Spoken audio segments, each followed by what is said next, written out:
শিরা সাধারণত carbon die oxide সমৃদ্ধ দ্রব্য পরিবহন করে এবং এটা হৃৎপিণ্ডের দিকে যায়। তাহলে শিরা কোন দিকে যায়? হৃৎপিণ্ডের দিকে, হৃৎপিণ্ডের দিকে বাহিত হয়। এরা সাধারণত কি করে? কার্বন ডাই অক্সাইড সমৃদ্ধ রক্ত পরিবহন করে। ব্যতিক্রম কিনটা পালমোনারি শিরা বা ফুসফুসীয় শিরা।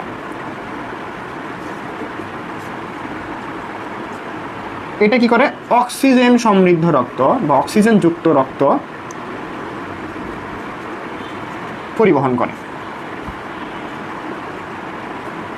ঠিক আছে, তাহলে শিরা হচ্ছে হৃৎপিণ্ডের দিকে বাহিত হয়, কার্বন ডাই অক্সাইড সমৃদ্ধ হৃৎপিণ্ডের দিকে নিয়ে যায়, দেহ থেকে হৃৎপিণ্ডের দিকে নিয়ে যায়। একটা আছে ব্যতিক্রম, সেটা হচ্ছে পালমোনারি বা ফুসফুসীয় শিরা, যেটা অক্সিজেন সমৃদ্ধ রক্ত ফুসফুস থেকে হৃৎপিণ্ডে নিয়ে আসে। ঠিক আছে, আর এটার স্তর তিনটা।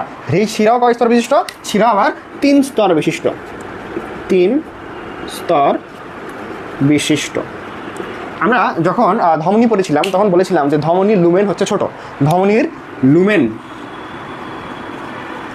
লুমেন ছোট বা চিকন, আর শিরার